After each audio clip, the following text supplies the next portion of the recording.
Party के किसी भी नेता, किसी भी मंत्री, किसी भी कार्यकर्ता के पास से 1 रुपए की भी प्रोसीड्स ऑफ क्राइम की रिकवरी नहीं हुई।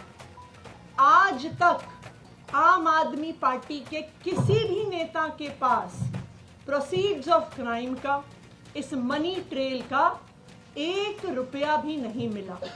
और ये सवाल बार बार सुप्रीम कोर्ट ने भी कोर्ट में पूछा और अपने आदेश में भी लिखा कि मनी ट्रेल कहां है। अरविंद केजरीवाल जी को 2 दिन पहले इसी तथाकथित शराब घोटाले के तहत गिरफ्तार किया गया। अरविंद केजरीवाल जी की गिरफ्तारी सिर्फ एक व्यक्ति के बयान के आधार पर है। ये व्यक्ति कौन है? इस व्यक्ति का नाम है शरद चंद्र रेड्डी। शरद चंद्र रेड्डी औरोबिंदो फार्मा करके एक बहुत बड़ी दवाइयां बनाने की कंपनियों के मालिक हैं। इनके पास कई और कंपनियां भी हैं, जिसमें से 2 प्रमुख कंपनियां हैं, एपीएल हेल्थकेयर और यूजिया फार्मा। शरद चंद्र रेड्डी जी को भी दिल्ली की एक्साइज पॉलिसी में शराब के कुछ दुकानें मिली, उनको कुछ जोन मिले। शरद चंद्र रेड्डी को 9 नवंबर 2022 को क्वेश्चनिंग के लिए बुलाया गया और शरद चंद्र रेड्डी ने साफ साफ कह दिया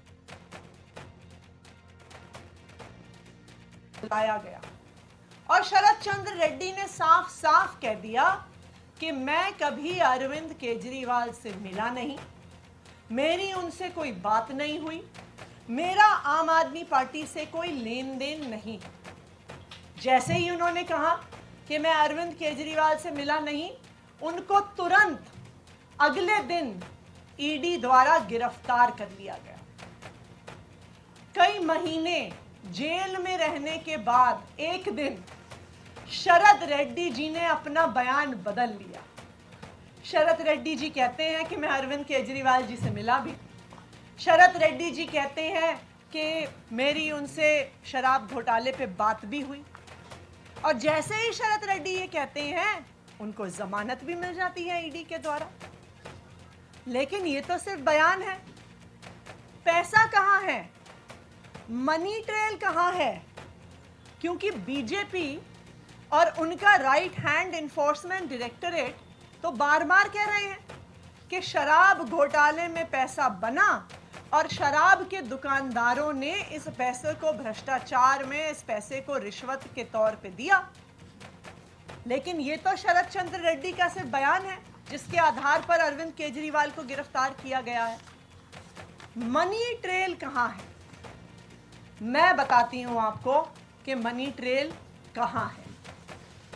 ये है मनी ट्रेल शरद चंद्र रेड्डी की कंपनियों द्वारा दिया गया इलेक्टोरल बॉन्ड्स में भारतीय जनता पार्टी के बैंक अकाउंट में पैसा। आज ये मनी ट्रेल पूरे देश के सामने आ गई है कि शरद चंद्र रेड्डी, औरोबिंदो फार्मा का मालिक, एपीएल हेल्थकेयर का मालिक, यूजिया फार्मा का मालिक, शराब का कारोबारी, उसने 4.5 करोड़ रुपए के इलेक्टोरल बॉन्ड्स दिए एक्साइज पॉलिसी के बनने के दौरान भारतीय जनता पार्टी को। उसके बाद गिरफ्तार होने के बाद 55 करोड़ रुपए के इलेक्टोरल बॉन्ड्स दिए भारतीय जनता पार्टी को। तो जिस मनी ट्रेल की पिछले 2 साल से तलाश हो रही थी, आज वो मनी ट्रेल सामने आ गई है कि आखिरकार शराब के कारोबारियों ने पैसा किसको दिया, पैसा कहां गया और पैसा कब गया।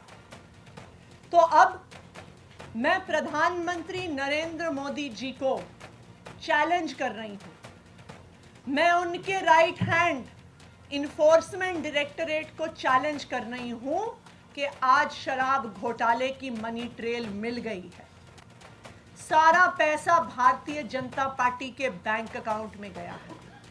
तो enforcement directorate Bharatiya Janata party को आरोपी बनाए और enforcement directorate Bharatiya Janata party के राष्ट्रीय अध्यक्ष जेपी नड्डा को गिरफ्तार करे, क्योंकि अब पहली बार एक्साइज पॉलिसी के मामले में आधिकारिक मनी ट्रेल सामने आ गया है और ये मनी ट्रेल सीधा शराब के कारोबारियों से भारतीय जनता पार्टी के बैंक अकाउंट में गया है।